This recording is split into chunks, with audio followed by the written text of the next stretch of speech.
Hey everybody, this is Roberto Blake of robertoblake.com helping you create something awesome today.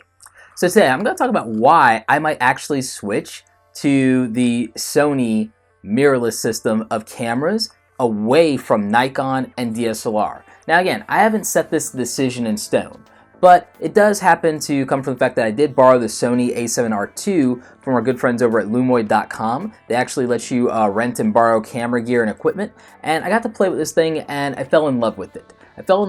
And when I did shoot with the Sony A6000 this summer on my trip to DC, fell in love with that camera too. I really see what Sony has to offer, and their cameras are crushing it.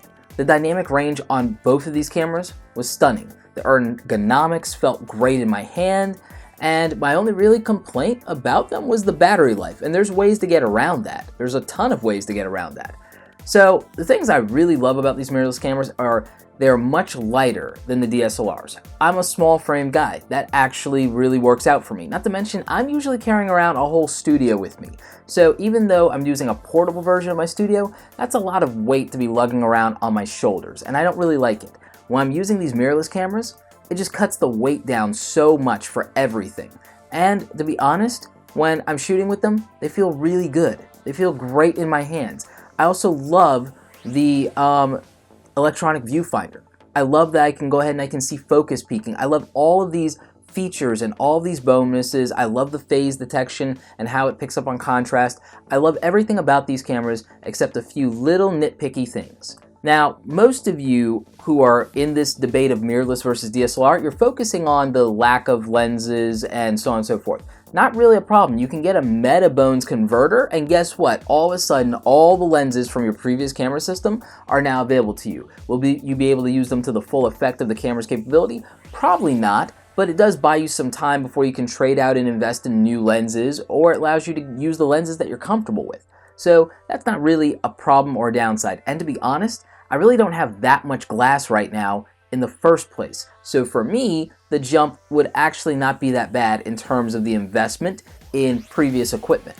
The other factor is, even though I got my start in photography, at this point, I'm not a photographer first. I'm actually a video first shooter. So I'm looking at the perspective of video, and from the perspective of video, the mirrorless camera systems have a lot more to offer overall for a video shooter. Now, for photography, there are some benefits, but there's also some huge detractors there. But overall, I still feel that the mirrorless cameras are on par, and they do have a lot to offer. But for a video shooter like me, it's almost no contest between, what's going to be better. I also like the fact that with these cameras, especially from the Sony system, that they have these great bodies with tremendous build quality, without sacrificing too much and still being very lightweight. The only real issue, again, becomes the power and how long you can shoot with them, and there are a lot of ways to get around that, and so that's not the biggest hang-up in the world for me, despite the fact that they have stunning image quality, great in-camera stabilization,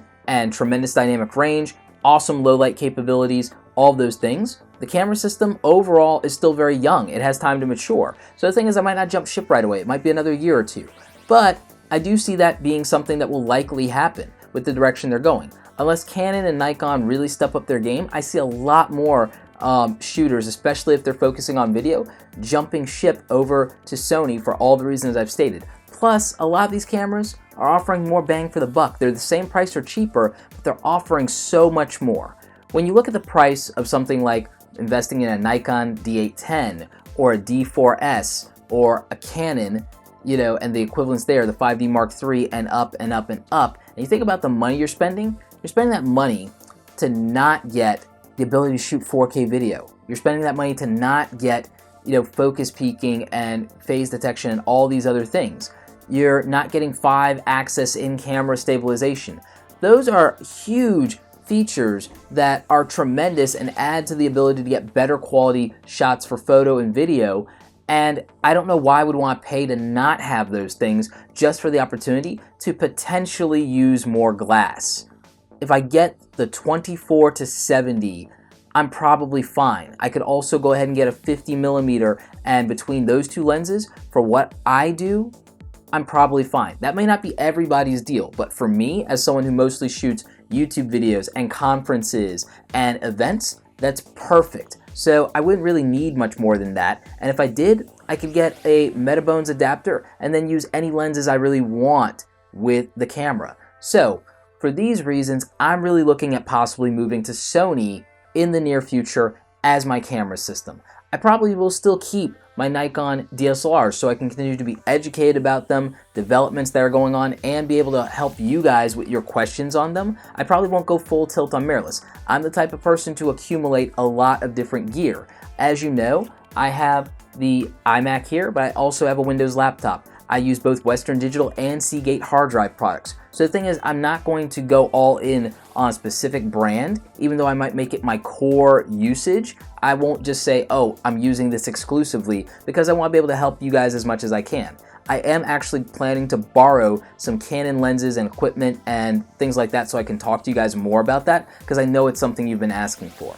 But anyway, that's why I think I'm going to eventually move to Sony. I don't think it's going to be anytime soon, but it is a plan that I'm looking at doing. But I want to know what you guys are thinking. Are you guys interested in the mirrorless camera systems? I'm actually curious about the Fuji stuff as well. What are you looking at in terms of potential camera upgrades? Are you looking at mirrorless? Are you looking at Sony, Fuji, or are you going to stick with Nikon and Canon? And if you want, tell me why in the comment section below. We can talk about it. Anyway, like this video if you like it. Don't forget to subscribe. Check out the other awesome content on the channel. As always, you guys, thanks so much for watching, and don't forget, create something awesome today.